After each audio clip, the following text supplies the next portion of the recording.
Hello दोस्तों, welcome back to our channel. My name is Sonam Chauhan. तो आज की वीडियो में हम डिस्कस करने वाले हैं बीए थर्ड सेमेस्टर के लेटेस्ट सिलेबस के बारे में, यानी कि पॉलिटिकल प्रोसेस इन इंडिया, जिसको भारत में राजनीतिक प्रक्रिया के नाम से भी जानते हैं। हिंदी में इसको भारत में राजनीतिक प्रक्रिया, यानी कि इंडिया का क्या पॉलिटिकल सिस्टम है, इसके बारे में इस सिलेबस में डिस्कस करेंगे कि क्या कुछ नया है, यानी कि लेटेस्ट 2024-25 का जो आपका सिलेबस है इसमें क्या कुछ नया है, क्या कुछ पुराना है, वो सब हम डिस्कस करेंगे।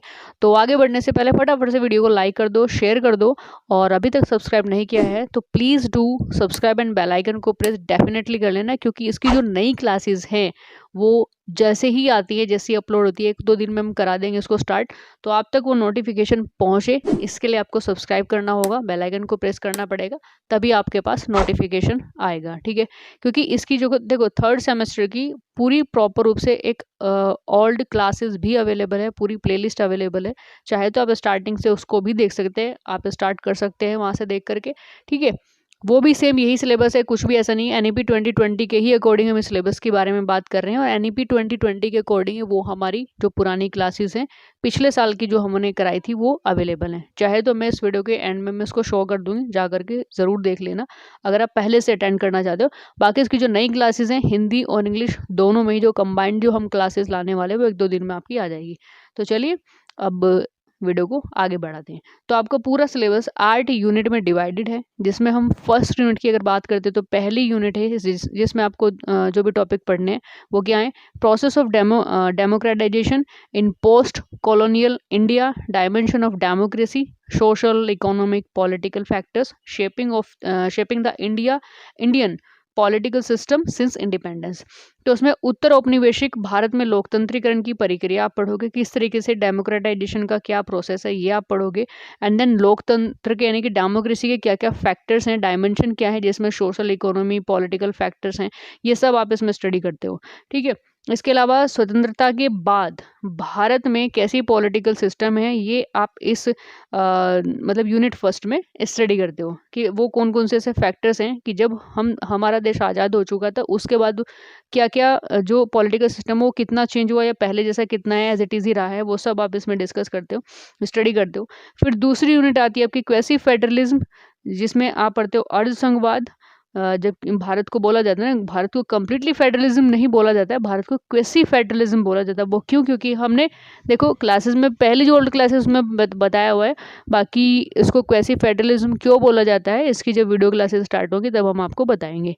इसके अलावा कॉलिशन यानी कि गठबंधन, and then political party system in India. तो जो भी दल है, दल व्यवस्था कैसी है भारत में, ये आप इस सेकेंड यूनिट में स्टडी करते हो। इसके बाद थर्ड यूनिट आती है जिसमें आप इम्पैक्ट ऑफ डेमोक्रेटिक डिसेंट्रलाइजेशन, यानी कि लोकतंत्रीकरण और विकेंद्रीकरण का क्या प्रभाव है, जिसमें urban and local self government, जिसमें शहरी और स्थानीय स्वशासन, यानी कि जो शहरी सरकारें हैं या जो गाँव की जो सरकारें होती है किस तरीके से मतलब गाँव में कैसे काम करती हैं, वो सब आप इसमें पढ़ते हो। And then 73rd and 74th amendment of Indian constitution. तो 73वां और 74वां जो संविधान संशोधन है वो आप इस यूनिट में कवर करते हो। इसके बाद नेक्स्ट यूनिट आती है यूनिट नंबर 4, जिसमें आप प्रेशर ग्रुप यानी कि दबाव समूह, डिटर्मिनेंट ऑफ वोटिंग बिहेवियर यानी कि मतदान व्यवहार के क्या निर्धारक तत्व हैं, कास्ट एंड पॉलिटिक्स यानी कि जाति और राजनीति क्या है, नीड ऑफ इलेक्टोरल रिफॉर्म्स, निर्वाचन आयोग एवं निर्वाचकीय सुधार, ठीक है, द पॉलिटिक्स ऑफ एंड एकमेंडेशन यानी कि अलगाव की राजनीति और समायोजन। तो ये सब आप फोर्थ यूनिट में कवर करते हो। इसके बाद आती है फिफ्थ यूनिट, जिसमें आप religion and politics in India, की भारत में जो धर्म है या पॉलिटिक्स है वो किस तरीके से होती है, इंडिविजुअल किस कैसे कैसे की मतलब क्या कॉन्सेप्ट है बेसिकली, ये आप इसमें स्टडी करते हो। And then debate on secularism, तो मतलब सेक्युलरिज्म पर जो डिबेट आती है वो आप इस टॉपिक को उसमें डिस्कस करते हो, यानी कि भारत में धर्मनिरपेक्षता, ठीक है, मतलब क्या कॉन्सेप्ट है, क्या मीनिंग है, फैक्टर्स क्या है, कितना ज़्यादा भारत की राजनीति में ये जो वर्ड है धर्मनिरपेक्षता वो प्रभावित करती है भारत की राजनीति को, ये सब आप इसमें स्टडी करते हो। फिर इसके बाद नेक्स्ट यूनिट आती है यूनिट नंबर 6, जिसमें affirmative action policies with respect to women and caste and classes, यानी कि सकारात्मक कार्यवाही नीतियाँ, जिसमें महिलाओं के लिए कुछ ऐसी पॉलिसीज़ है जो गवर्नमेंट के द्वारा बनाई जाती हैं, ठीक है, वो आप इसमें स्टडी करते हो। जाति, वर्ग, ये ऐसे अलग अलग कॉन्सेप्ट है जो आपको स्टडी करने होते हैं, ठीक है। इसके बाद नेक्स्ट यूनिट आती है यूनिट नंबर 7, जिसमें आप पढ़ते हो चैलेंजेस ऑफ नेशन बिल्डिंग, यानी कि भाई भारत के मतलब किसी भी राष्ट्र के निर्माण में, स्पेशली अगर हम भारत के पर्सपेक्टिव से देखें तो राष्ट्र निर्माण की क्या क्या चुनौतियां हैं, जिसमें आप पढ़ते हो एंथनिसिटी, ठीक है, language, regionalism, caste, majority and minority, communalism and corruption. यानी कि इसमें आप क्या पढ़ते हो, नृजातीयता, भाषा, क्षेत्रवाद, जाति, बहुमत, अल्पसंख्यक संप्रदाय और भ्रष्टाचार।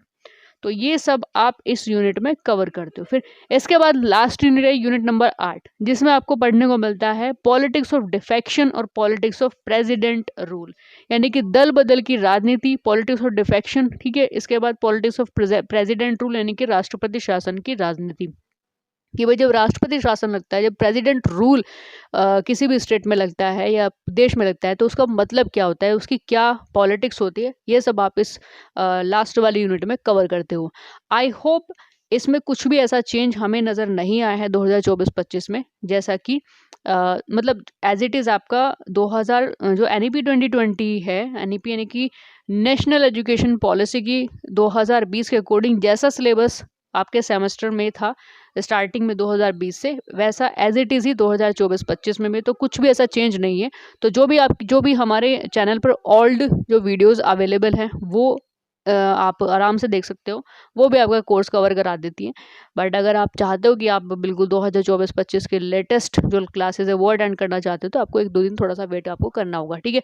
अभी तक फिलहाल हमने सिलेबस को डिस्कस किया, किसी भी क्लास को स्टार्ट करने से पहले एक रूपरेखा आपको पता होनी चाहिए, सिलेबस आपको पता होना चाहिए, क्योंकि सिलेबस अगर आपको पता नहीं होगा तो आप कन्फ्यूज़ हो जाओगे कि किस यूनिट में से क्या क्या चीज़ें हो रही हैं, ठीक है। आई होप ये वीडियो लेक्चर आपको पसंद आए, तो फटाफट से एक लाइक कर दो, शेयर कर दो, और अभी तक सब्सक्राइब नहीं किया है तो आने वाली वीडियोस लेक्चर के लिए, किसी भी नई अपडेट के लिए चैनल को सब्सक्राइब कर लेना, बेल आइकन को प्रेस कर लेना, ताकि हर एक वीडियो का नोटिफिकेशन आप तक पहुंचता रहे। तो चलिए मिलते हैं नेक्स्ट इन्फॉर्मेशन के साथ में नेक्स्ट वीडियो लेक्चर में, तब तक के लिए जय हिंद, जय भारत।